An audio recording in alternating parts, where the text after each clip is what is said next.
সুবহানাল্লাহ বিহামদিহি। তাকে কেউ জন্ম দেয়নি, তিনিও কাউকে জন্ম দেননি। তিনি এক, তিনি ছিলেন, তিনি আছেন, তিনি থাকবেন। তার শুরুও নাই, তার শেষও নাই। সুবহানাল্লাহ। এই আল্লাহ রাব্বুল আলামিন তার পরিচয় আয়াতুল কুরসি সার্বভৌমত্বের পরিচয় দিয়েছে, আল্লাহর পরিচয় দিয়েছে। আল্লাহ তিনি খালিক।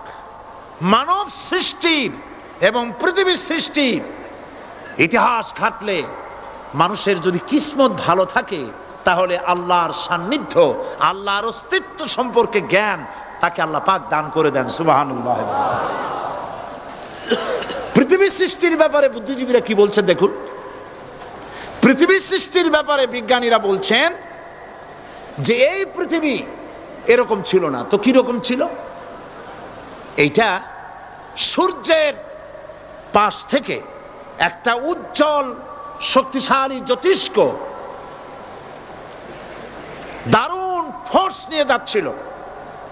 সেই ফোর্স সহ্য করতে না পেরে সূর্যের একটি দুর্বলতম অংশ সূর্য থেকে ছিটকে মহাশূন্যে পড়ে গেল, আর ঘুরতে ঘুরতে এই পৃথিবীর অস্তিত্ব লাভ করলো। বিজ্ঞানের এই কথা যদি বিশ্বাস করতে হয়, তাহলে আমাকে বলতে হয় এখন তো মানুষেরা আর পৃথিবীতে ধরছে না, ঠিক কিনা? কথা বলছেন না কেন? মানুষ পৃথিবীতে এখন ধরতেছে। বিভিন্ন দেশ খালি বলতেছে মানুষ কমাও, সন্তান কমাও, বিভিন্ন পদ্ধতি গ্রহণ করো, আর মানুষ বাড়ায়ও না, অস্থির হয়ে গেছে। তো মানুষের পদবরে পৃথিবী এখন ভর্তি।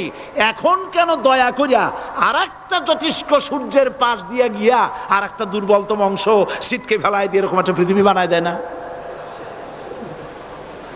তার অর্থ হচ্ছে দুর্ঘটনার মধ্য দিয়ে যা হয় তা কখনো মানুষের গ্রহণযোগ্য হয় না, আর যা কিছু গ্রহণযোগ্য তা সবই পূর্ব পরিকল্পনা প্রসূত। যেমন দৃষ্টান্ত দিতে গিয়ে আমি বলি, দুটো গাড়ি মুখোমুখি হয়ে অ্যাক্সিডেন্ট করলো, কাঁচগুলো ভেঙে ভেঙে চুরমার হয়ে গেল। এই মুহূর্তে চশমায় লাগানো যায় এরকম একটা সাইজ করা কাঁচ পাওয়া যাবে কি? পাওয়া যাবে? রেলগাড়ি অ্যাক্সিডেন্ট হলো, হাজার লোহার টুকরা পড়ে গেল, এক্ষুনি একখান কোদাল, একখান খন্তা, একখানা শাবল, একখানা দা, একখানা বটি অথবা জুতোয় মারার মতো একটা ছোট্ট পিনও প্রস্তুত আকারে পাওয়া যাবে কি? তাহলে বোঝা গেল অ্যাক্সিডেন্টের মাধ্যমে যা কিছু হয় তা মানুষের গ্রহণযোগ্য নয়, যা কিছু গ্রহণযোগ্য তা সব পূর্ব পরিকল্পিত। এখন আমি বলবো, বিজ্ঞানীদের কথা মতো যদি সূর্যের কোনো দুর্বলতম অংশ মহাশূন্যে পড়ে এই পৃথিবী হয়ে থাকে, তাহলে এটা পরিকল্পনার ভিত্তিতেই হয়েছে। সেই পরিকল্পনাকারীর নাম কি? বলেন নাম কি? তবে আমি আপনাদেরকে নিশ্চিত করে বলতে পারি, সূর্যের কোনো দুর্বলতম অংশ ছিটকে পড়ে অ্যাক্সিডেন্টের মাধ্যমে পৃথিবী হয় নাই। মহাপরিকল্পনার মাধ্যমে সৃষ্টি জগৎকে টিকে রাখার জন্য আল্লাহ রাব্বুল আলামিন আলাদাভাবে পৃথিবীকে সৃষ্টি করেছেন। বিজ্ঞানের কথার সাথে কোরআন শরীফের যদি কন্ট্রাডিকশন হয়, তাহলে কার কথা মানবেন? বিজ্ঞান না আল্লাহ? জোরে বলেন, বিজ্ঞান না আল্লাহ? বিজ্ঞান বলছে, কোন সময় বলে পৃথিবী ঘোরে, কেউ বলে সূর্য ঘোরে, কেউ কয় আমরাও ঘুরি। এখন আসলে ঘোরে কে? ফয়সালা কার কাছ থেকে নেবেন? আল্লাহ রাব্বুল আলামিন কোরআন শরীফের ভিতরে বলেছেন, লাশ-শামসু ইয়ামবাগি লাহা আন তুদরিকাল কামারা ওয়ালাল লাইলু সাবিকুন নাহার ওয়া কুল্লুন ফি ফালাকি ইয়াসবাহুন। প্রবল জ্ঞানী হইবে যাহারা, আপন মনেতে বুঝিবে তাহারা, রাত্রি পারে না আগে যাইবার, দিনের স্থান করি অধিকার। চন্দ্র বাদে না সূর্যের গায়েতে, সূর্য পারে না চন্দ্রকে ধরিতে, যার যে স্থান বহাল রাখিয়া ভ্রমণ করিছে খোদাকে ডরিয়া। একটি নির্ধারিত সময় সীমা পর্যন্ত আপন আপন কক্ষপথে সব দৌড়াদৌড়ি করবে, কারো সাথে অ্যাক্সিডেন্ট হবে না কারো। ওয়াকুল্লুন ফি ফালাকি ইয়াসবাহুন, যা আছে মহাশূন্যে সব ঘুরতেছে। কে বলে? বলেন সবাই, কে বলছে? কোন সূরা? সূরা ইয়াসিন। আবার শুনুন, আল্লাহ পাক ফয়সালা দিচ্ছেন ঘোরে কেডা? শুধু সূর্য ঘোরে না, শুধু চন্দ্র ঘোরে না, আল্লাহ মহাশূন্যে যা রেখেছেন সব ঘুরতেছে, সবই সন্তরণশীল, সব গতিশীল। সুতরাং ফয়সালা তো আল্লাহর কাছ থেকে নিতে হবে। পৃথিবী সৃষ্টি করেছেন, মানব গোষ্ঠী সৃষ্টি করেছেন এবং মানুষের প্রয়োজন মিটিয়েছেন। এই মানুষগুলিকে কে সৃষ্টি করেছেন? মানুষ সৃষ্টির ব্যাপারেও দার্শনিকরা মানুষদেরকে বিভ্রান্ত করে। যা কলেজে বিশ্ববিদ্যালয়ে পড়ানো হয়, এই কোরআন শরীফ বিশ্ববিদ্যালয়ে পড়ানো হয়? হ্যাঁ হয়। কয়েকটা আয়াত, কয়েকটা সূরা পরীক্ষায় পাস করার জন্য একটু একটু অপশনাল রেখে দেওয়া হয়েছে। বর্তমান যে শিক্ষা কমিশন, শামসুল হক শিক্ষা কমিশন রিপোর্ট মন্ত্রী পরিষদে অনুমোদন করেছে বর্তমান সরকার। এই শিক্ষানীতিতে বলা হয়েছে ক্লাস 1 থেকে নিয়ে ক্লাস 5 পর্যন্ত ধর্মীয় শিক্ষা দিতে দেওয়া হবে না।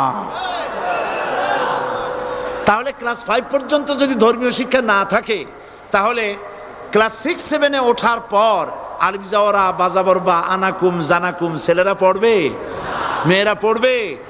আসল উদ্দেশ্য হলো ইসলাম থেকে জাতিকে দূরে সরাবার জন্য ষড়যন্ত্র।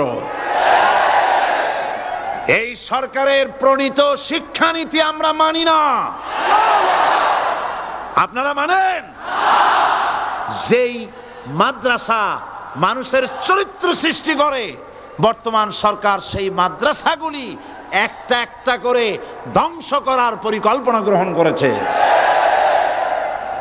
সুতরাং আসল শিক্ষা হলো কোরআনের কাছে। আসল শিক্ষা কোথায়? কোরআনের কাছে। কোরআন যদি শিখানো হতো, কোরআন যদি শিখানো হতো কলেজে বিশ্ববিদ্যালয়, তাহলে গতকাল চট্টগ্রাম বিশ্ববিদ্যালয় থেকে যেসব ছেলেরা বিশ্ববিদ্যালয় কর্তৃপক্ষ কর্তৃক বরাদ্দকৃত, হাইজ্যাক করা নয়, বরাদ্দকৃত 4খানা বাস দিয়ে কোরআন শুনতে আসতে চেয়েছিল, বর্তমান সরকারের তথাকথিত সোনার ছেলেরা আসতে দিল না। কোরআন যদি তারা পড়তো, তাহলে কোরআন শরীফ শুনতে তারাও আসতো। কপাল পোড়া। জোরে বলেন কি? আরো জোরে বলেন কি? কপাল পোড়া। সব ভালো লাগে, কোরআন ভালো লাগে না। এদেরকে শিখানো হয়েছে, আরে তোমরা তো মানুষ না। বলে আমরা কি? তো তোমাদের ডারউইন বাবাজি বলে নাই, শোনো নাই? কি পড়ো টড়ো তোমরা, বুদ্ধি শুদ্ধি রাখো না। ডারউইন বলেছে, থিওরি অফ ইভলিউশনের মধ্যে বলেছেন মানুষ মানুষ না। বলে কি? মানুষ হলো বান্দর। কপাল পোড়া। কি কপালে লেখা থাকে? কাজে কামে প্রকাশ হয়ে যায়। ডারউইন বলল মানুষ মানুষ না। আলফ্রেড বললেন মানুষ হলো মানুষই ঠিক, তবে মানুষ হলো সেক্স সর্বস্ব জীব। সেক্স সমস্যার সমাধান করলে মানুষের সব সমস্যার সমাধান হয়ে যাবে। কার্ল মার্কস বললেন মানুষ হলো পেট সর্বস্ব জীব, পেট সমস্যার সমাধান করে দিলে সব সমস্যা শেষ। আর ডারউইন বললেন মানুষ মানুষই না, মানুষ কি? বলে বান্দর। ওরাং ওটাং শিম্পাজি আর ব্যাং থেকে মানুষের উৎপত্তি হয়েছে। আমি যখন জীবনের প্রথম শিম্পাজি দেখলাম, ওরাং ওটাং দেখলাম, তখন আমি মনে করেছি যে ডারউইন খামোখা ভুল করে নাই। এইটা দেখেই ও মনে করেছে যে এই হচ্ছে আমার মাতামহের গোষ্ঠী, এই হলো পিতামহের গোষ্ঠী। আপনারা একটু মাথা কাটায় চিন্তা করেন, মানুষ যদি বান্দর থেকে হবে, আজও বানর ফরেস্ট এরিয়া আছে কিনা বাংলাদেশে? চিল্লায় বলেন আছে কিনা? তো মানুষ যদি বান্দর থেকেই হবে, আপনারা কি কোনোদিন দেখেছেন যে একটা বান্দরের কোমর পর্যন্ত মানুষের মতো হয়ে সারছে? আর কিছুদিন গেলেই পুরা মানুষ হয়ে যাবে। গলা পর্যন্ত মানুষের মতো হয়ে গেছে, আর কদিন গেলেই মানুষ হয়ে যাবে। দেখছেন কখনো? আচ্ছা আপনারা বলেন, পাবদা মাছ আপনারা চট্টগ্রামে কি বলেন? পাবদাই বলেন। পাবদা মাছ দেখতে কি মাছের মতো লাগে? বোয়াল মাছের মতো। কোন পাগলে কি বলছে কথা যে বোয়ালের পূর্বপুরুষ পাবদা? পাবদাগুলি পুটি টুটি খাইয়া খাইয়া আস্তে আস্তে বোয়াল হয়ে গেছে, এ কথা কেউ বলে? আচ্ছা শোলের যে ছোট সাইজ, শোল মাছ, গজাল মাছ, এর যে ছোট্ট সাইজ, ভর্তা করে খায়, শুটকি বানায় খায়, ওগুলোর কি বলে? টাকি মাছ। এই টাকি মাছ দেখতে শোল মাছের মতো। কেউ পাগলকে আজ পর্যন্ত বলেছে যে শোল মাছের পূর্বপুরুষ টাকি, টাকিগুলা সার মার খাইয়া আস্তে আস্তে শৌলে পরিণত হয়ে গেছে? কেউ বলেছে কখনো? ডারউইন কয় বোতল খাইয়াছে এই মতবাদ লিখছে আল্লাহই ভালো জানে। যে বান্দরের থেকে মানুষ আবিষ্কার হয়েছে, নাউজুবিল্লাহ। এগুলি পড়ানো হয় কলেজে, বিশ্ববিদ্যালয়, তাই আমাদের সোনার ছেলেরা বান্দরামি করে। ওদের যদি পড়ানো হইতো তোমরা বান্দরের গোষ্ঠী নও, তোমরা মানুষ। মর্যাদা কার বেশি, বান্দরের না মানুষের? এ পৃথিবীর প্রথম মানুষকে আদম আলাইহিস সালাম। আদম হইছেন কি দিয়ে? মাটি দিয়ে। আল্লাহ রাব্বুল আলামিন যিনি মানুষ সৃষ্টি করেছেন, তিনি কোরআন শরীফের ভিতরে বলে দিয়েছেন, আমি প্রথমেই বলেছি, আপনারা লক্ষ্য করুন, এই কোরআন তাবিজের কিতাব নয়, এই কোরআন তদবিরের কিতাব নয়, ঝাড়ফুঁকের কিতাব নয়।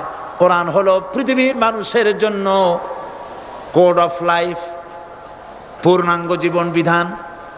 সব কিছু আল্লাহ পাক কোরআনের ভিতরে বলে দিয়েছেন, কোনো জিনিস বাদ দেন নাই। আপনি আমি কেমনে সৃষ্টি হয়েছি আল্লাহ পাক কোরআনের ভিতরে বলেছেন, ইন্না খালাকনাকুম মিন তুরাবিন সুম্মা মিন নুতফাতিন সুম্মা মিন আলাকাতিন সুম্মা মিন মুদগা। নিষ্প্রাণ মাটি দিয়ে তোমাকে উৎপন্ন করা হয়েছে, নিষ্প্রাণ মাটির উপাদান দিয়ে তোমাকে তৈরি করা হলো। মায়ের পেটের ভিতরে এক ফোঁটা নাপাক পানি জমাট রক্তে পরিণত হয়ে গেল। জমাট রক্ত আস্তে করে গোশতপিণ্ড হলো। গোশতপিণ্ডকে সুন্দর করে সাজায়া, হাড্ডি গুড্ডি বানায়া, স্ট্রাকচার তৈরি করে তার উপরে ফাকাসাউনাল ইযামা লাহমা, চামড়া দিয়ে গোশত দিয়া সাজায়া সুন্দর করে বানালাম। আল্লাহর পরিচয় শুনুন, আল্লাহ আমার কেমন আল্লাহ। মায়ের পেটের ভিতরে সন্তান বানায়া, এরপরে যখন রূহ দেওয়া হয়েছে, ক্ষুধা লেগেছে, খাবারের প্রয়োজন হয়েছে, আল্লাহ রাব্বুল আলামিন ওই কচি বান্দা মায়ের পেটে বসে কি খাবে, সেজন্য তার মা চিন্তা করে নাই, বাবা চিন্তা করে নাই, সরকার চিন্তা করে নাই। আল্লাহ রাব্বুল আলামিন মায়ের মাসিক অসুখকে বন্ধ করে দিয়ে সন্তানের নাভির সাথে আর মায়ের নাভির সাথে তার লাগায়া, পাইপ লাগায়া মায়ের মাসিক অসুখের রক্তগুলি দিয়ে সন্তানকে বড় বানালেন। মুখ দিয়া এই রক্ত পান করালেন না, মুখটাকে পবিত্র রেখে দিলেন যাতে করে পৃথিবীতে আসার পর ওই মুখ দিয়া আল্লাহ রাব্বুল আলামিনের জিকির করতে পারো। সন্তান মায়ের ভিতরে, পেটের ভিতরে বড় হলো। আল্লাহ রাব্বুল আলামিন বলেন, মাস দিন যখন পুরা হয়ে গেল, সুম্মা নুখরিজুকুম তিফলা, বাচ্চার আকারে পৃথিবীতে নিয়ে আসলাম। এখন খাবা কি? পৃথিবীতে যখন বাচ্চা এলো, তখন তার পেটের সাথে যে সংযোগ ছিল মায়ের নাভির সাথে আর সন্তানের নাভির সাথে, সেই সংযোগ তার আর কি থাকলো? কি করা হলো? কেটে দেওয়া হলো। লক্ষ্য করুন, খাবারের জন্য একটি মাত্র পাইপ আল্লাহ লাগাইছিলেন, পৃথিবীতে সন্তান আসার সঙ্গে সঙ্গে পাইপটা কেটে দেওয়া হলো। এবার কি খাবে? আল্লাহ রাব্বুল আলামিন মায়ের বুক থেকে সন্তানের জন্য এবার সিঙ্গেল সিগন্যাল, তার জন্য সিঙ্গেল কোন লাইন যেটা ছিল কেটে দিয়া মায়ের বুক থেকে সন্তানের জন্য ডাবল লাইন আল্লাহ চালু করে দিলেন। এমন দুধ বানায় দিলেন যা শুধু খাবার নয়, শুধু ফুড ভ্যালু নয়, এই দুধের ভিতরে ক্যালসিয়াম, এর মধ্যে ভিটামিন, এর মধ্যে আয়রন, এর মধ্যে মেডিসিন। দুনিয়ার এই সন্তান ছিল ফি কারারিম মাকিন, সুরক্ষিত জায়গার ভিতরে ছিল। কোনো পলিউশন সেখানে যেতে পারতো না, রোগের জার্ম সেখানে যেতে পারতো না। দুনিয়ায় এলো দূষিত আবহাওয়ার ভিতরে, এই সন্তানকে এখনই অ্যান্টিবায়োটিক খাওয়ালে পরে অসুবিধা হবে। আল্লাহ রাব্বুল আলামিন মায়ের দুধের ভিতরে ঔষধ দিয়া রোগের প্রতিষেধক বানায়া দিলেন। এ হলো আমার আল্লাহ। এ আমার কে? আল্লাহ। জোরে বলেন আল্লাহ। আল্লাহ আল্লাহ রাব্বুল আলামিন মায়ের দুধ দিয়ে সন্তানকে বড় করলেন আর শোনায় দিলেন, খবরদার এই মায়ের সাথে, এই বাপের সাথে নাফরমানি করবি না। মা বাপের জন্য আমার কাছে দোয়া করবে, রব্বির হামহুমা কামা রাব্বায়ানি সাগীরা। সবাই পড়েন আমার সাথে, রব্বির হামহুমা কামা রাব্বায়ানি সাগীরা। আল্লাহ পাক শিখাই দিলেন বান্দারে আমার কাছে দোয়া করায়, আল্লাহ আমার মা বাপ আমাকে ছোটবেলায় যেভাবে স্নেহের কোলে লালন পালন করেছে, এইভাবে আমার মা বাপকে তোমার রহমতের কোলে লালন পালন করো। মনে থাকবে ভাইরা? বলেন মনে থাকবে? প্রত্যেক নামাজের পরে মা বাবার জন্য দোয়া করবেন, বেঁচে থাকুক আর মরে যাক, দোয়া করবেনই। মনে থাকবে? রব্বির হামহুমা কামা রাব্বায়ানি সাগীরা। আবার পড়েন, রব্বির হামহুমা কামা রাব্বায়ানি সাগীরা। আল্লাহ পাক মায়ের মর্যাদা এত বাড়াইছেন, সাহাবী প্রশ্ন করেছে, ইয়া রাসূলুল্লাহ খেদমত করব কার? হুজুর বলেন তোমার মায়ের, তারপরে কার? তোমার মায়ের, তারপরে কার? তোমার মায়ের, তারপরে কার? তোমার পিতার। বাপের চাইতে মায়ের মর্যাদা আল্লাহ 3 গুণ বাড়াইয়া দিলেন, 3 গুণ বৃদ্ধি করে দিলেন। হাদিস শরীফে এসেছে, হযরত আবী হুরায়রা রাদিয়াল্লাহু তাআলা আনহু রাসূলের কাছে এসে রাতের বেলায় কাঁদতেছিলেন। হুজুর প্রশ্ন করলেন, আবু হুরায়রা কাঁদো কেন? হযরত আবু হুরায়রা বলছেন, হুজুর মা আমাকে মেরেছে। তিনি প্রশ্ন করলেন, আচ্ছা মা তোমার মারলো কেন? তুমি কি কোনো বেয়াদবি করছো? তিনি বললেন না। তবে মারলো কেন? হযরত আবু হুরায়রা বলেন, ইয়া রাসূলুল্লাহ আপনার খেদমত থেকে বাড়ি ফিরতে আমার দেরি হয়ে গিয়েছিল। গভীর রাত্রে যখন বাড়ি গেছি, মা আমাকে প্রশ্ন করলেন, বাবা দেরি হলো কেন, কোথায় ছিলি? তাম পৃথিবীর মানুষ যেই কদম মোবারক চুমু দিতে পারলে ধন্য হয়ে যায়, সেই আখিরি জামানার পয়গম্বর নবী মুহাম্মদ রাসূলুল্লাহ সাল্লাল্লাহু আলাইহি সাল্লামের দরবার থেকে আসতে আমার দেরি হয়ে গেছে। ইয়া রাসূলুল্লাহ আমার মা আপনার নাম শুনে তার গা জ্বলে উঠল, তিনি কাফের মুশরিকা। আপনার নাম শুনে অগ্নি শর্মা হয়ে আমাকে ধরে পিটানো আরম্ভ করলেন আর বললেন, আবু হুরায়রা হয় মুহাম্মদ সাল্লাল্লাহু আলাইহি সাল্লামের বাড়ি ছাড়বি, নইলে আমার বাড়ি ছাড়বি, কি করবি বল? মার খেতে খেতে আমি বললাম, মা তোমার গায়ে যত শক্তি আছে আমারে মারো, তোমার বাড়ি শুদ্ধ তাম দুনিয়াটা ছেড়ে দিতে পারি, মুহাম্মদ রাসূলুল্লাহর কদম মোবারক ছেড়ে দিতে পারি না। হুজুর আমার মা গলা ধাক্কা মেরে আমাকে বের করে দিয়েছেন। হুজুর বলছেন, আবু হুরায়রা মা তোমাকে মেরেছে আর আমার কাছে নালিশ করছো, আমি তোমার মায়ের কোনো বিচার করতে পারবো না। সুবহানাল্লাহ।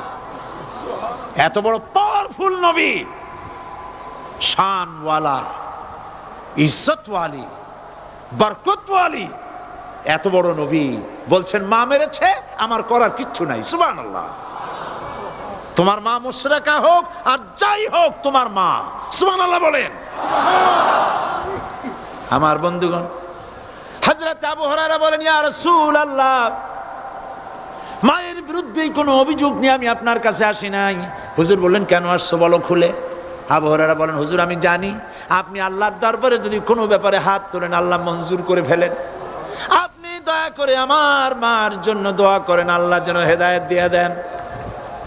আমার নবীজি দুখানে হাত উত্তোলন করলেন, বললেন, আল্লাহুম্মা ইহদি উম্মা আবি হুরায়রা, আয় আল্লাহ আমি দোয়া করতেছি আবু হুরায়রার মাকে হেদায়েত নসিব করো। হুজুর হাত তুলে মোনাজাত করছেন, আবু হুরায়রা দৌড় দিলেন বাড়ির দিকে। কয়েকজন সাহাবী হযরত আবু হুরায়রার জামা টেনে ধরেছে, এই ভদ্রলোক দৌড়ায় কেন? এত শান্ত মানুষ কখনো গরম হয়ে কারোর সঙ্গে কথা বলে না। এই মানুষটা দৌড়ায় কেন? কোনো বিপদ হইল নাকি? জামা টেনে ধরে বলে, আবু হুরায়রা দৌড়াও কেন? হযরত আবু হুরায়রা বলেন, জামা ছেড়ে দাও, কোনো বিপদ আমার হয় নাই, আমি দৌড়াইয়া বাড়ি যাই দেখতে চাই। আমি দৌড়াইয়া আগে বাড়ি যেতে পারলাম না, আমার নবীর দোয়া আগে আমার বাড়ি চলে গেছে, আমি এটা দেখতে চাই। হযরত আবু হুরায়রা দৌড়াতে দৌড়াতে বাড়ি চলে গেছেন। দরজায় নক করলেন, ভেতর থেকে আওয়াজ এলো, কে? তিনি বললেন, আমি আবু হুরায়রা। মা, দরজা খুলে দাও, আমি তোমার সন্তান। মা বললেন, বাবা অপেক্ষা করো, দরজা খুলতেছে। হযরত আবু হুরায়রা বলেন, মায়ের গলার আওয়াজের ভেতরে কুফরি কর্কশতা পেলাম না, মায়ের গলার আওয়াজের ভেতরে তাওহীদের নরমিয়াত পেলাম। আমার কাছে মনে হলো আমি আবু হুরায়রা বাড়ি আসার আগে নবীজির দোয়া আল্লাহর আরশে পৌঁছে গেছে। আবু হুরায়রা বলছেন, মা আমার কিছুক্ষণ পরে ঘরের থেকে বেরিয়ে এসেছেন, আমি দেখলাম মায়ের শরীর ভিজা, মাথার চুল দিয়া পানি টপকাচ্ছে। মা আমার বললেন, বাবারে, তোমাকে মারার পর আমি নিদারুণ অনুশোচনায় পড়েছিলাম, মনে মনে ভাবলাম, আহারে আমার সন্তান আমি কেন মারলাম? সে তো কোনো খারাপ কাজ করে নাই, কোনো খারাপ জায়গায় যায় নাই, এত ভালো মানুষ যার সম্পর্কে লোকেরা খামোখাই মিথ্যা কথা বলে, এই ভালো মানুষটার কাছে গেছে, সেজন্য আমি মারলাম কেন? বাবা গো, আমি আমার ভুল বুঝতে পেরেছি, জীবনের ভুলও ধরা পড়েছে, আমাকে জলদি করে নিয়ে চলো বিশ্ব নবীর দরবারে। হযরত আবু হুরায়রার মা রাসূলুল্লাহর খেদমতে এসে ঘোষণা করলেন, আশহাদু আল্লা ইলাহা ইল্লাল্লাহু ওয়াহদাহু লা শারীকা লাহু ওয়া আশহাদু আন্না মুহাম্মাদান আবদুহু ওয়া রাসূলুহু। আমার ভাইয়েরা, আল্লাহ রাব্বুল আলামিন মানুষ সৃষ্টি করে পৃথিবীতে পাঠায় দিলেন, খাবারের ইন্তজাম করলেন, এগুলি সব আল্লাহর পরিচয়। আল্লাহরে চেনার জন্যে বড় বড় কিতাব ঘাটা লাগে না, কিসমতে যদি থাকে দুই একটা দৃষ্টান্ত যথেষ্ট হয়ে যায়। সুবহানাল্লাহ, সুবহানাল্লাহ, দুই একটা দৃষ্টান্ত যথেষ্ট। আল্লাহ পাক সমস্ত সৃষ্টি জগৎকে তৈরি করলেন, সৃষ্টি করলেন, আর তাদের খাদ্যের ব্যবস্থা করলেন। কে করেছেন খাদ্যের ব্যবস্থা? খাদ্য দেন আল্লাহ। কিন্তু অহংকারী যারা, তারা বলে দেশের বাম্পার ফলনের জন্য সমস্ত কৃতিত্ব সরকারের। বলেন আস্তাগফিরুল্লাহ, বলেন নাউজুবিল্লাহ।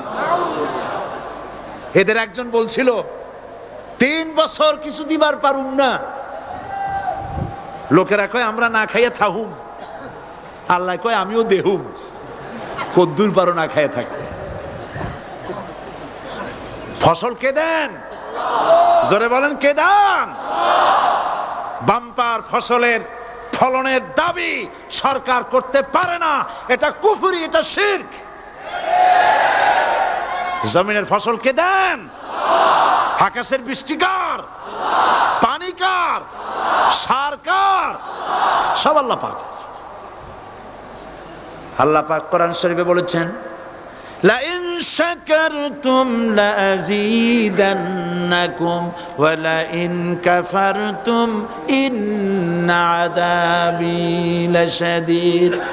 আমার নিয়ামতের শুকর যদি আদায় করো বাড়ায় দেব, আর যদি কৃতজ্ঞ হও, শুকরিয়া আদায় না করো, মস্ত বড় শাস্তি দেব। ফসল দেই আমি, আর শুকরিয়া আদায় করো তোমার বাজানের। ঠিক কিনা? শুকরিয়া আদায় করে কার? বাজানের।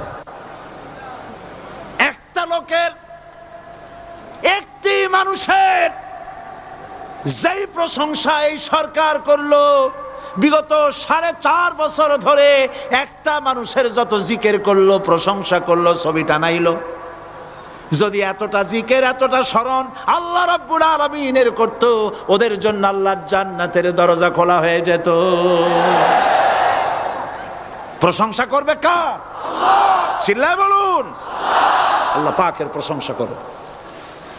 খেতে দেওয়ার মালিক তিনি। আল্লাহ পাক বলছেন, আল্লাহকে তার পরিচয় আল্লাহ তুলে ধরেছেন, ওয়ামা মিন দাব্বাতিন ফিল আরদি ইল্লা আলাল্লাহি রিজকুহা।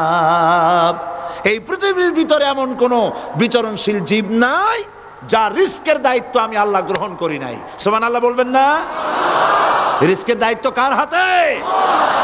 আচ্ছা দেখুন তো, পৃথিবীর সমস্ত সরকারের কাছে বিভিন্ন মন্ত্রণালয় আছে না? খাদ্য মন্ত্রণালয় বলে কোনো মন্ত্রণালয় আছে কিনা? আছে। খালি কয় খামু আর খামু।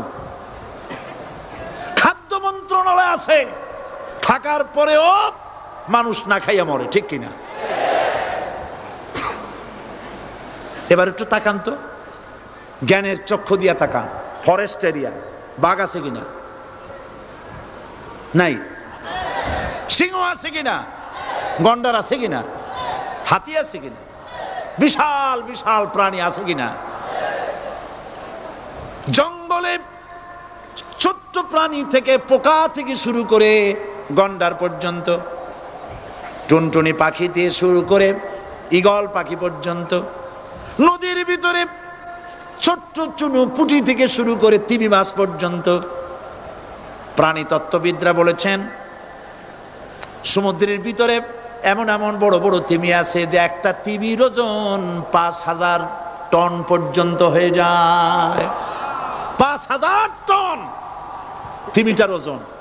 এর যখন বাচ্চা হয় তখন বাচ্চার দৈনিক দুধ লাগে 50 থেকে 60 মণ পর্যন্ত। কে ব্যবস্থা করে? রুহান মান ফেরেশতা। তো ওর মা যেমন বাচ্চা তো সেরকম হবে, ঠিক কিনা? কে দেয় খাবার? এবার দেখেন তো, আপনার দেশের এই জঙ্গলে কত হাতি আছে। হাতিরা মিছিল করে আসছে যে আল্লাহ আমাদের এখন আর খাইতে যেতে দিতে পারে না, বাংলাদেশের গভর্নমেন্ট কিছু দাও। আসছে না, খাইয়া ক্ষুধার জ্বালায় হাতি মরেছে, বাঘ মরেছে, সিংহ মরেছে। এর কোনো দৃষ্টান্ত আছে? ক্ষুধার জ্বালায় আকাশের উড়ন্ত পাখিরা ছটফট করে মারা গেছে, দৃষ্টান্ত আছে? নদীর মাছেরা ক্ষুধার জ্বালায় ভেসে উঠেছে, না খাইয়া মরে গেছে, দৃষ্টান্ত আছে? মহান আল্লাহ রাব্বুল আলামিন কোরআন শরীফের ভিতরে বলেছেন অনেক প্রাণী এমন আছে যারা তাদের খাদ্যকে সঞ্চয় করে না, খাদ্যকে জমা করে না, আহরণ করে না। সকালবেলায় একটা খাবার খেলো, দুপুরে কি খাবে তার জানা নাই। শকুন পৃথিবীর মাটি থেকে 3 মাইল উপরে ওড়ে, তার চোখকে আল্লাহ পাক এত তীক্ষ্ণ বানিয়ে দিয়েছেন, এই চট্টগ্রামের কোথায় মরা গরু আছে 3 মাইল উপর দিয়ে দেখতে পায়? সুবহানাল্লাহ করতে ইচ্ছা করে না। এই প্রাণীগুলি খাবারগুলি কোনো গভর্নমেন্ট জোগাড় করে রাখে নাই। আল্লাহ পাক বলেন সবার খাবার আমি দেই। সকালবেলায় সমস্ত প্রাণীগুলি, মহাশূন্যে পাখি, পানির ভিতরে মৎস্যরাজি, জঙ্গলের ভিতরে হিংস্র প্রাণী, পোকামাকড় থেকে শুরু করে সবগুলো খালি পেটে সব বেরিয়ে যায়, কারো কোনো খাবারের মজুদ নাই। সন্ধ্যা হতে না হতে সমস্ত প্রাণীগুলির পেট ভরাইয়া আমি আবার যার যার ঘরে ফিরাইয়া দেই।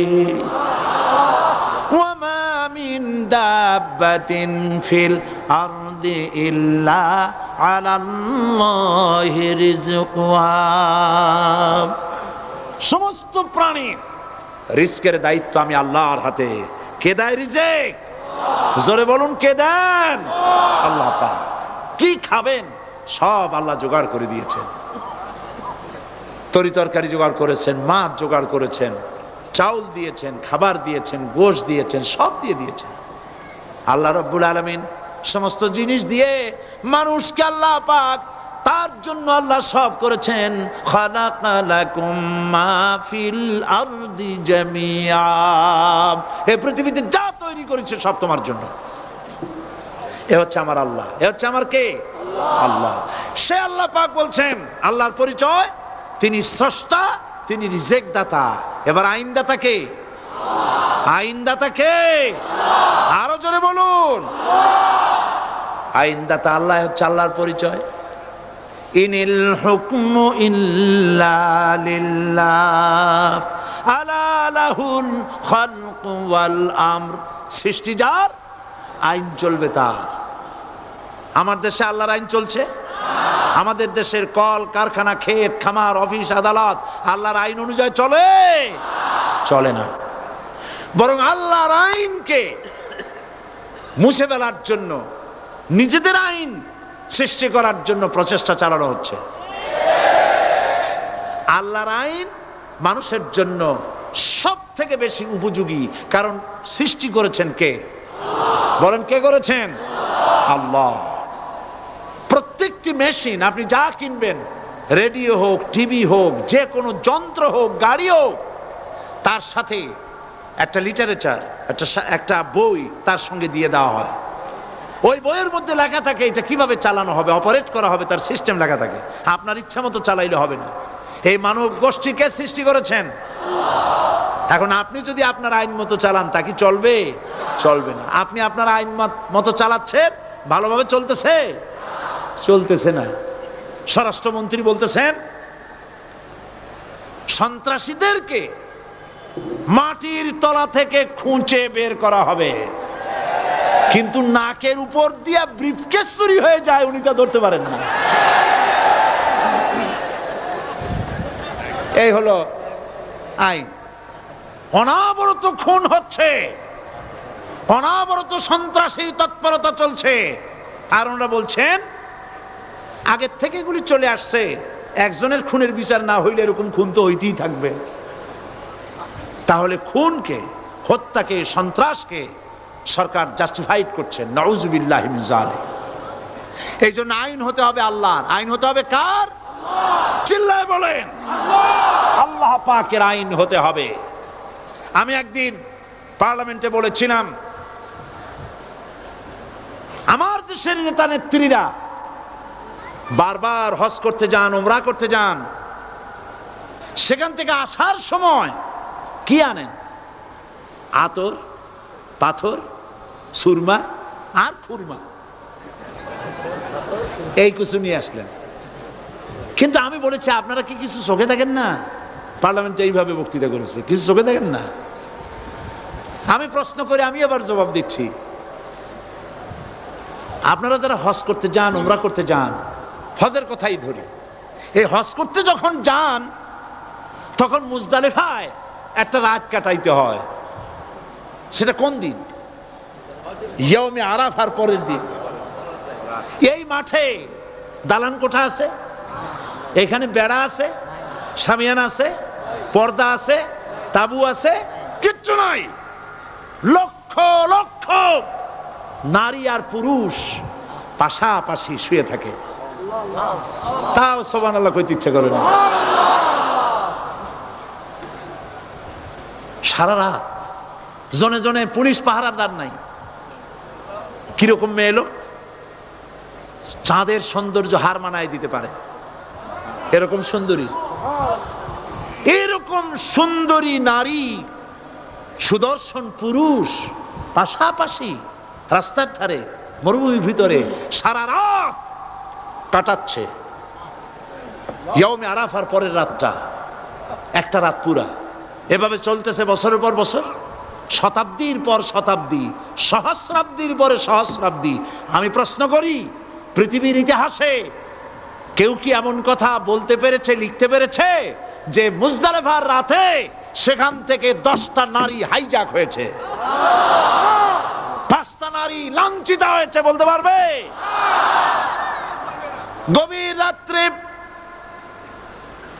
পুরুষ সঙ্গী ছাড়া সুন্দরী রমণী, যুবতী রমণী একাকিনী নিজের ঘর ছেড়ে আল্লাহর ঘরে তওয়াফ করতে আসে। তওয়াফ সেরে তাহাজ্জুদের নামাজ পড়ে আল্লাহর কাছে মোনাজাত করে একা একা হাজার হাজার লাখো পুরুষের ভিতর থেকে আপন ঘরে ফিরে যায়। কারো বাবার হিম্মত নাই, একবার তাকায় তো রূপ উপভোগ করার জন্য আবার তাকায়, অথবা তার আঁচল ধরে টান মারে। আছে ইতিহাস? কথা কন না কেন? সুন্দরী একটা মাইয়া মক্কা থেকে, মদিনা থেকে পাওয়া যায় না, 15 দিন হয়ে গেছে। হয়েছে কখনো? এবার জবাব দেন, কেন হয় না? কেন হয় না? আমার দেশের মেয়েরা রাস্তা দিয়ে হাঁটতে পারে না। হাই স্কুল মেয়েদের, হাই স্কুল মেয়েদের কলেজ যখন ছুটি হয়, তথাকথিত সোনার ছেলেরা গেটের সামনে এতিমের মতো কালায় থাকে। অনবরত হাইজাক হচ্ছে, ধর্ষণের সেঞ্চুরি হচ্ছে। আর ওখানে হয় না কেন? ওখানে হয় না এই কারণে, এই কোরআনের আইন আল্লাহ রাব্বুল আলামিন যে আইন দিয়েছেন, ওখানে আইন বলবৎ আছে। আছে নাকি? আছে কিনা? কোন পুরুষ কোন নারীকে ধর্ষণ করেছে যদি প্রমাণিত হয়, সে যদি ফাহাদের ছেলে হয় আর ফাহাদের মেয়েও হয়, কোরআনের শাস্তি হলো পাথর মেরে উড়াইয়া দাও। তাকে জানিয়ে দেওয়া হবে রেডিও টিভির মাধ্যমে, জেনাকারের ব্যভিচারীর শাস্তি হবে। চতুর্দিকে হাজারো লোকেরা দাঁড়াবে, হাতে পাথর নিয়ে, পাথর মেরে তাকে তার গোশত হাড্ডি বাতাসের সাথে উড়ায় দেবে। একজন মানুষ আর একজন মানুষকে খুন করলো, এই আসামি ধরা পড়ে গেল, কোরআনের শাস্তি হলো যখন ধরা পড়বে প্রমাণিত হবে, যেমন ভাবে হত্যা করেছে ওরেও হত্যা করো। এই দৃশ্য, এই আইন যদি বাংলাদেশে যদি এই আইন চালু হয়ে যেত, খুনের আসামি ধরা পড়েছে জেনার আসামি, প্রকাশ্য ময়দানে এলো, সাক্ষী প্রমাণে কোর্টে প্রমাণিত হলো সত্যি সে খুনি। এই বিশাল আউটার স্টেডিয়ামের মাঝখানে খুনি কি দাঁড় করাও, চতুর্দিকে হাজারো লাখো মানুষ থাকুক, রেডিও টিভির ক্যামেরা কার্যকর হবে, পত্র পত্রিকার সাংবাদিকরা আসবে, তরবারির এক আঘাতে খুনির কল্লাটা উড়ায় দাও, দেহটা নিঃসাড় হয়ে জমিনে পড়ে যাবে। এই দৃশ্য যারা দেখবে স্বচক্ষে, রেডিওতে, পত্র পত্রিকায়, আর 1 বছরের ভেতরে খুন করার হিম্মত কারো কলিজায় উঠবে?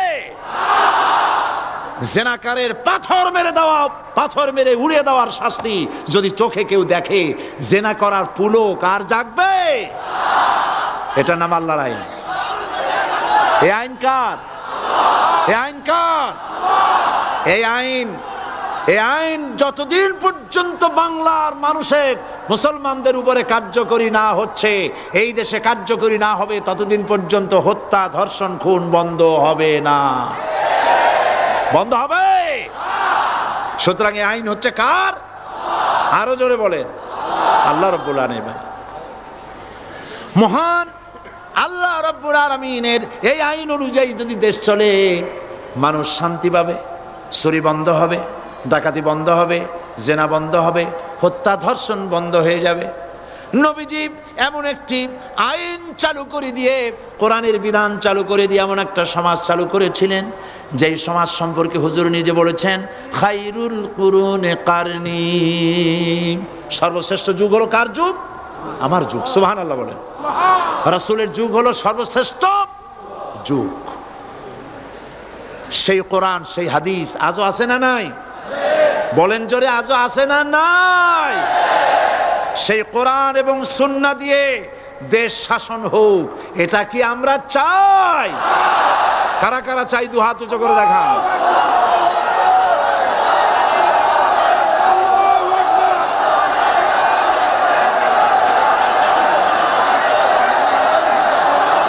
আরে ভাই, আপনারা দাঁড়ায় গেলেন কেন? বসেন বসেন। আমি তো একটা স্লোগান দিতে বললাম, হাত দেখতে চাইছি আমি, মাথা দেখতে চাই নাই। এই সুযোগে কোমরটা সোজা করে নিলেন। আচ্ছা বসেন, আর মহব্বতের সাথে জিকির করেন, লা ইলাহা ইল্লাল্লাহ, লা ইলাহা ইল্লাল্লাহ, লা ইলাহা ইল্লাল্লাহ, লা ইলাহা ইল্লাল্লাহ, লা ইলাহা ইল্লাল্লাহ, লা ইলাহা ইল্লাল্লাহ।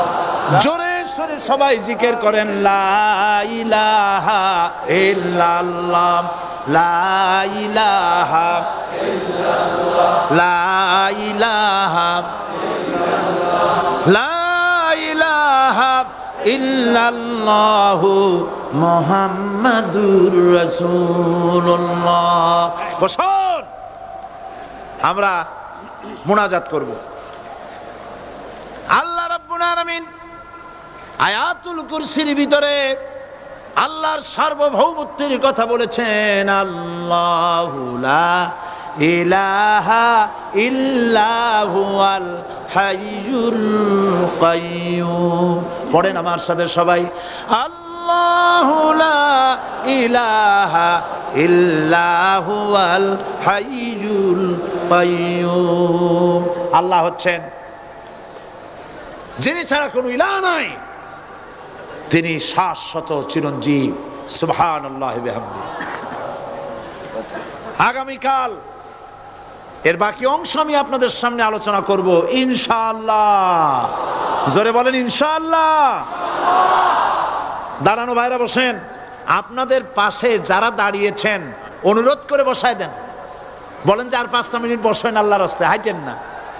হ্যাঁ বলেন, বলেন আপনারা যে আল্লাহর রাস্তায় হাঁটেন না, বসেন, সবাই বসেন। এত বড় মাহফিলের মুনাজাত, সুবহানাল্লাহ বলেন। চট্টগ্রামের ইতিহাসের শ্রেষ্ঠ মাহফিল, চিল্লায় বলেন সুবহানাল্লাহ। গোটা বিশ্বের কোরআনের শ্রেষ্ঠ মাহফিল, বলেন সুবহানাল্লাহ। যারা বলেন আলহামদুলিল্লাহ। আগামীকাল এ মাহফিলের আখেরি মুনাজাত হবে ইনশাআল্লাহ। বলেন ইনশাআল্লাহ। আমি আন্তরিকভাবে দুঃখিত, প্রতি বছর আমার মা বোনদের জন্য, চট্টগ্রামবাসী আমার মা বোনদের জন্য আলাদাভাবে তাদের প্রশ্নের উত্তর দেই এবং তাদের সামনে কোরআন হাদিসের কথা আলাদাভাবে বলি। এবছর দিন কম হয়ে গেল বলে মহিলারা, মা বোনেরা বঞ্চিতা হয়ে গেলেন। শিশু কিশোরদের জন্য আলাদাভাবে সমাবেশ করা হয়, তাও বঞ্চিত হয়ে গেল।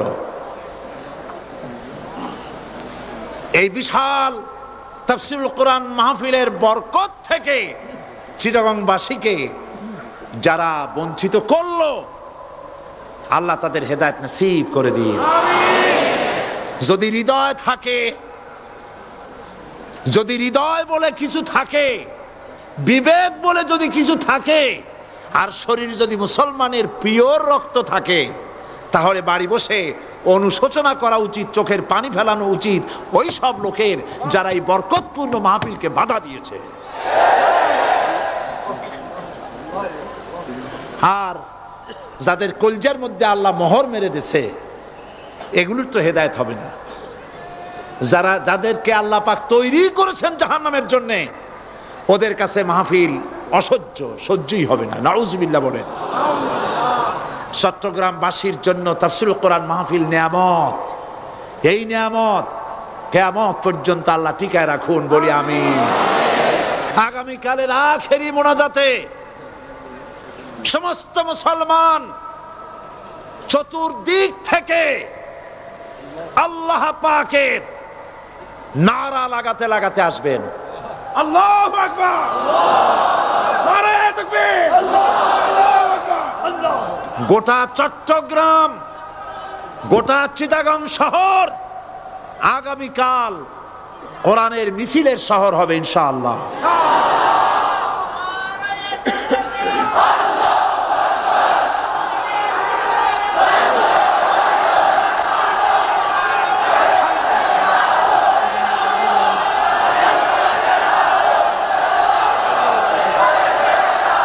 কতজন?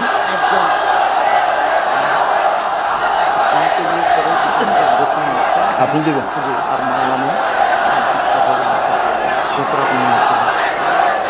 বন্ধুগণ, আজকে কোরআন শরীফের তাফসীর শুনে ইসলামের প্রতি আকৃষ্ট হয়ে 8 জন অমুসলিম ভাই ইসলাম কবুল করার জন্য এসেছে।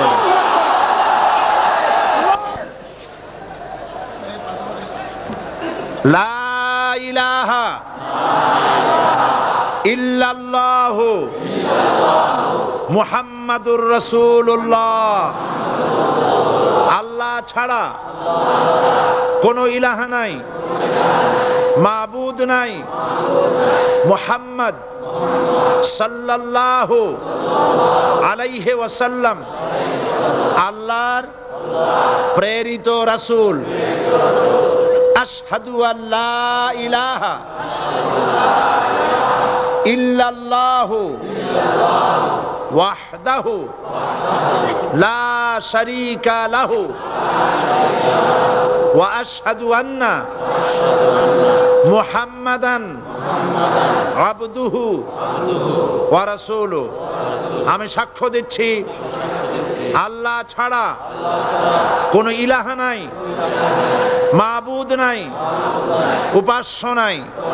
তিনি এক, তিনি একক, তার কোনো অংশীদার নাই। আমি আরো সাক্ষ্য দিচ্ছি মুহাম্মদ সাল্লাল্লাহু আলাইহি ওয়াসাল্লাম আল্লাহর বান্দা এবং তার প্রেরিত রাসূল। সকলকে বলো আসসালামু আলাইকুম। আপনারা সবাই জবাব দেন। আজ গতকালের ৭, আজকের ৯। আলহামদুলিল্লাহ, আমাদের এই ভাইরা এখন নিষ্পাপ বেগুনা। আমাদের এই নবাগত ইসলামে দীক্ষিত নিষ্পাপ মুসলমানদের সাথে আমি আপনাদের পক্ষ থেকে আলিঙ্গন করছি।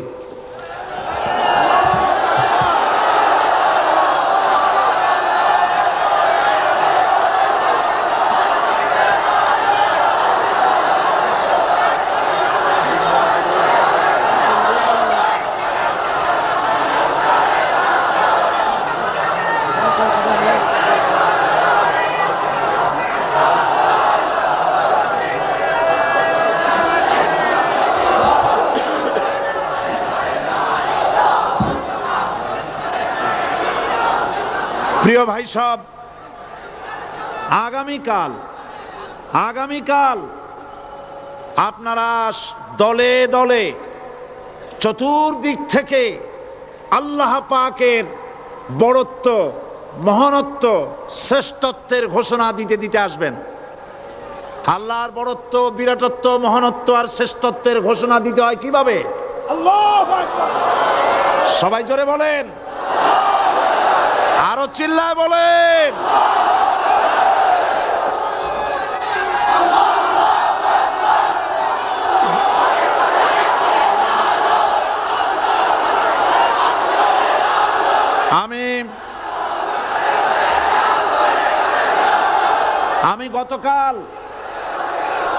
আমি গতকাল এই মাহফিলে পুলিশ প্রশাসনকে অনুরোধ করেছিলাম, আজকের মাগরিবের নামাজের মধ্যে 40 জন নিরপরাধ কোরআন পাগল মুসলমানদেরকে জেল থেকে মুক্তি দেওয়ার জন্য।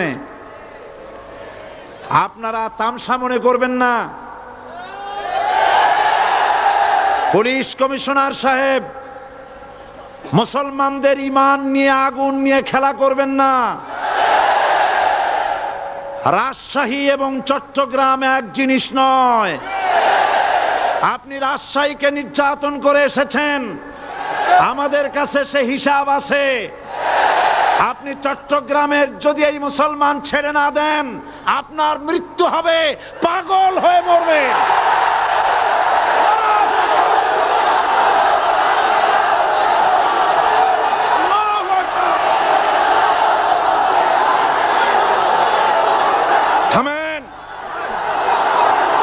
থামেন।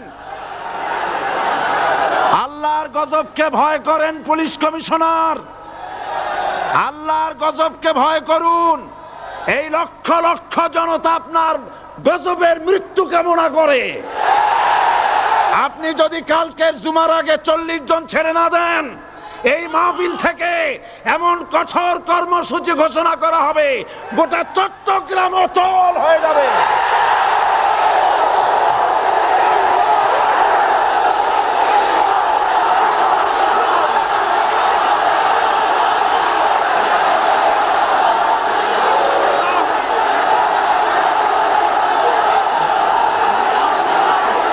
বসুন, বসুন। বাংলাদেশটাকে হিন্দুস্তান ভাববেন না, বাংলাদেশ হিন্দুস্তান হবে না, বসনিয়া হবে না। আপনাদের মতো দু চারটা দুরাচার পুলিশ কমিশনার একটা গভর্নমেন্টকে জনবিচ্ছিন্ন করার জন্য যথেষ্ট। আল্লাহ আপনাদেরকে হেদায়েত করুন। মুসলমানদের দুশমন, আল্লাহ এদেরকে হেদায়েত করুন। পাগলামি করবেন না, আল্লাহর গজবকে ভয় করুন। আল্লাহ পাক মুসলমানদেরকে ধৈর্য ধরার তৌফিক দান করুন। সবাই বলেন আমিন। আল্লাহ পাক মুসলমানদেরকে ধৈর্য ধরার তৌফিক দান করুন, বলেন আমিন। আমি আজ আপনাদের খেদমতে আরজ করি, আগামীকাল দলে দলে কোরআনের তাফসীরের মাহফিলের মোনাজাতে শরীক হন। আল্লাহ তৌফিক দান করুন। সমস্ত রকমের উস্কানির মোকাবেলায় শান্ত থাকবেন, ধৈর্য ধরবেন। রাজি আছেন? রাজি আছেন? আল্লাহ পাক আপনাদেরকে সকলকে ধৈর্য ধরার তৌফিক দান করুন। আমরা অত্যাচারের মোকাবেলা করব ঈমানি শক্তি দিয়ে ইনশাআল্লাহ। মোনাজাত করে যাওয়ার সময়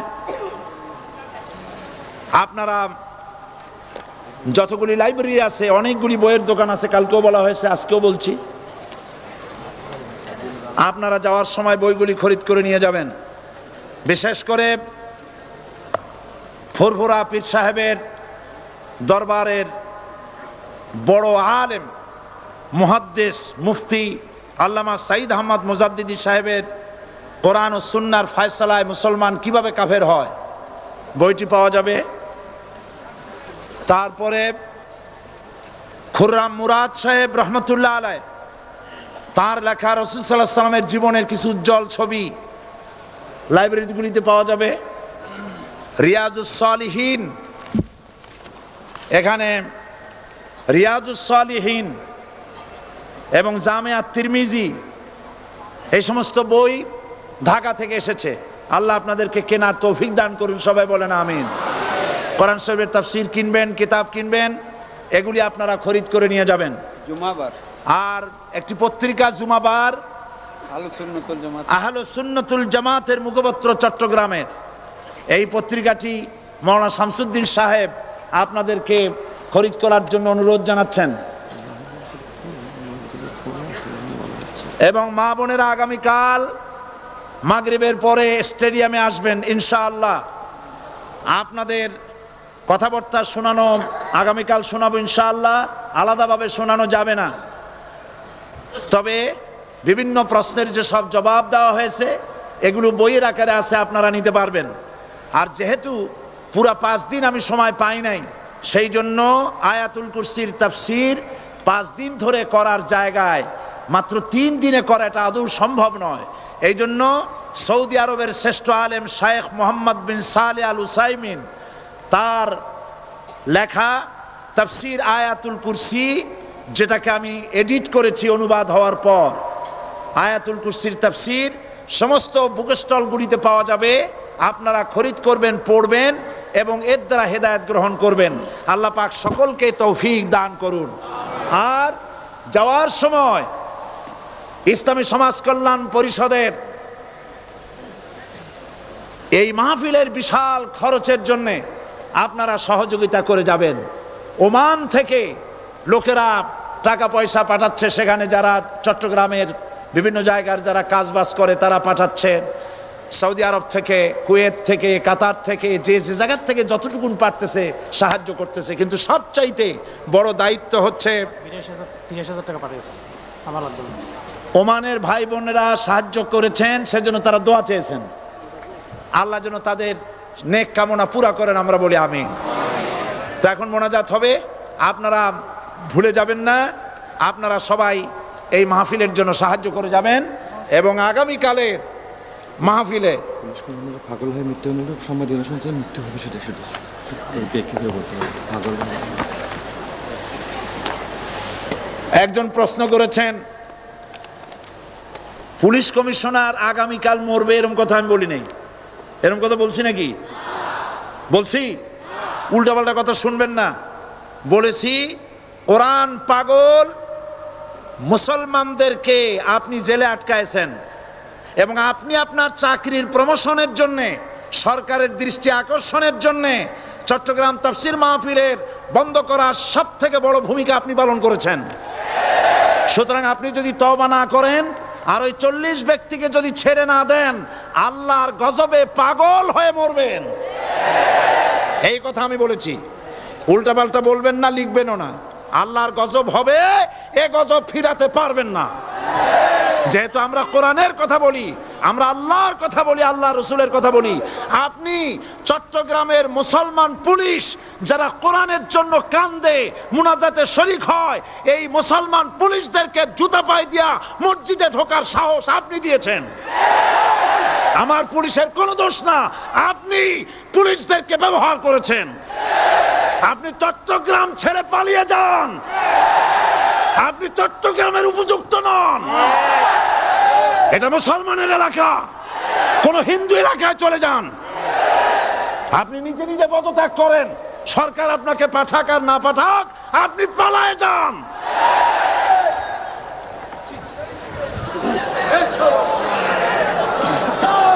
আল্লাহুম্মা আমিন।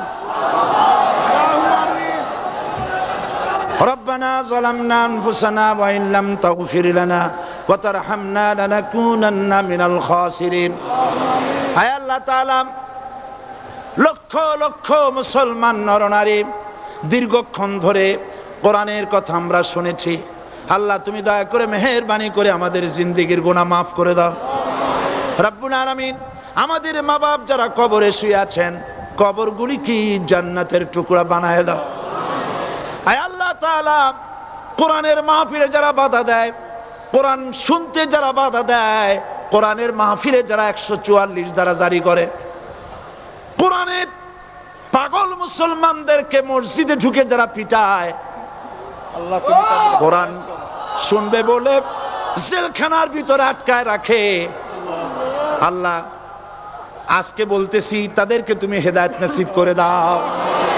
আজকে দোয়া করি তাদেরকে হেদায়েত নসিব করে দাও। আল্লাহ তাদের কঠিন কঠিন পাথরের মতো কলিজাকে আল্লাহ তুমি নরম বানায় দাও। মুসলমানদেরকে মহব্বত করার মতো তৌফিক দান করে দাও। পুলিশের সাথে, প্রশাসনের সাথে আমাদের কোনো শত্রুতা নাই। আল্লাহ তুমি দয়া করে মেহেরবানি করে তাদের মন নরম করে দাও। আল্লাহ তুমি দয়া করে চট্টগ্রামের পরিস্থিতি তুমি ঠান্ডা বানায় দাও রব্বুল আলামিন। কোরআনের বরকতে সমস্ত মানুষকে ধৈর্য ধরার তৌফিক দিয়ে দাও।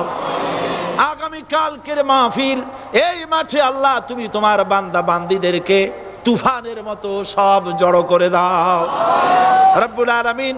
কোরআনের সাথে যারা বেয়াদবি করে তুমি তাদেরকে হেদায়েত নসিব করে দাও রব্বুল আলামিন। আর একটা দোয়া করি, এই দেশে মুসলমানদের কথা, ইসলামের কথা, তাওহীদের কথা, স্বাধীনতার কথা, অখণ্ডত্বের কথা সাহস ভরে যে পত্রিকাটি বলে তার নাম ইনকিলাব। এই ইনকিলাবের ভিতরে বিরুদ্ধে ষড়যন্ত্র করে গ্রেফতারি পরোয়ানা জারি করতেছে, তাদেরকে ধ্বংস করার জন্য, পত্রিকা বন্ধ করার জন্য। আল্লাহ তুমি এই জালিম সরকারকে হেদায়েত নসিব করে দাও। আল্লাহ জালিমদেরকে হেদায়েত নসিব করে দাও।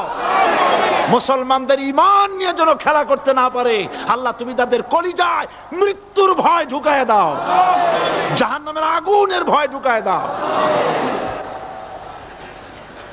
আল্লাহ তাআলা আগামী কালকের মাহফিল তুমি কামিয়াব করে দিও। আমাদের সাথে যারা শত্রুতা করে আল্লাহ তাদের দিলকে তুমি নরম বানায় দাও, তাদেরকে আমাদের বন্ধু বানায় দাও। ربنا تقبل منا إنك أنت السميع العليم وتب علينا إنك أنت التواب الرحيم سبحان ربك رب العزة عما يصفون وسلام على المرسلين والحمد لله رب العالمين واجعل آخر كلمتنا عند الموت لا إله إلا الله মুহাম্মাদুর রাসূলুল্লাহ। আসসালামু আলাইকুম ওয়া রাহমাতুল্লাহ।